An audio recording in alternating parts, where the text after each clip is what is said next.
Hello, it's Professor Maxwell again. Still remember me? Boy, I hope I get this video right. This is intended for interpersonal communications class at Belmont College. Okay, and this is for the first full week in April. So I want to give you just your charge for this week, what you need to do. Okay, so let's go. Really, all you have to do is read chapter 10 this week. The topic is on communication in close relationships. It leads out very well from what we studied in chapter 9, which was just basically getting you acclimated to the idea of close relationships and things like that. In this particular chapter, I would like you to pay attention to a few things in particular. First of all, the different types of family relationships is discussed. So pay careful attention to things like consensual, pluralistic, and protective and laissez-faire. That's how you pronounce that funny French word, laissez-faire. Sort of laid back, whatever's good. And think about what kind of family you grew up in. Was it more consensual or pluralistic or laissez-faire, etc.? Also, take a look at the gender considerations pretty carefully. Among these is a kind of a fascinating idea of why straight women like to hang around with gay men. There's some interesting stuff in there. Also, look at Gottman's conflict styles. John Gottman, who will come up again next week, in next week's chapter, but John Gottman said that there are different types of styles of conflict that couples get into. So I'd like you to take a look at that and make sure you understand those various conflict styles. And finally, Chapman's love languages. Now, this is something that's pretty exciting. I'd like you to actually go to this website, just the number 5lovelanguages.com. And I would like you to figure out what is your love language. How do you like to express love, and how do you like to have it expressed to you? Those are very important things. So once you get through that survey, it's a very short thing. You'll have to register on a website, and yes, they'll probably send you an email or two. You can opt out of it, not a big deal.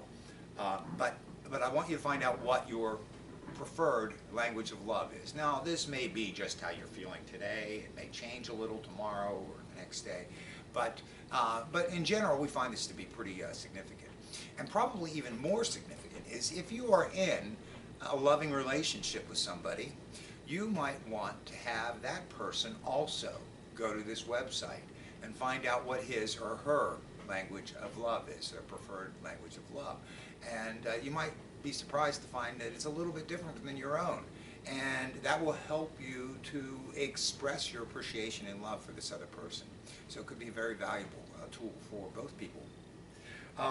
One other important thing that I want you to keep in mind is the apology format. It's a 5-step format for how to make a good apology. I know I used to suck at apologies. I used to say stuff like, well, you know, I'm sorry you feel bad, or something like that. Not a good way to do an apology. An apology actually has 5 distinct steps, so I'd like you to take a look at that. And if you noticed last week when I posted the wrong video, I posted an apology to you. And I posted it, and it actually follows that format pretty well. So check that out and learn how to make a good apology.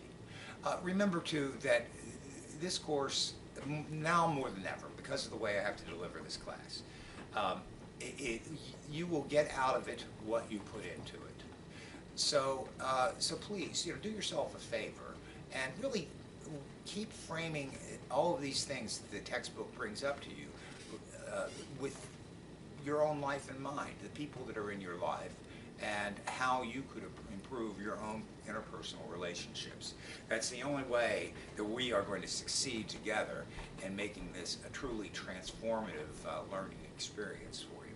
And that's really what I want.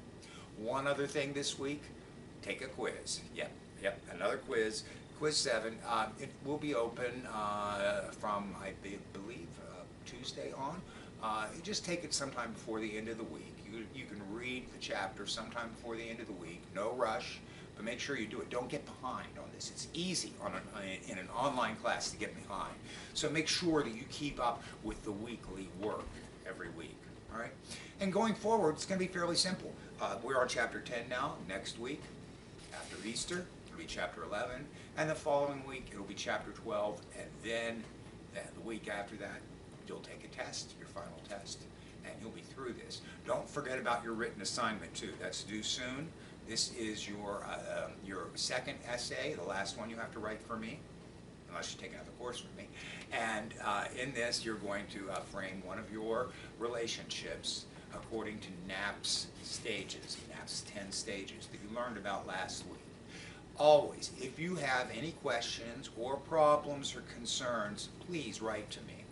I'm now more than ever eager to hear from my students. So if there's something that I can help you with, if there's something I can do better, please let me know. All right?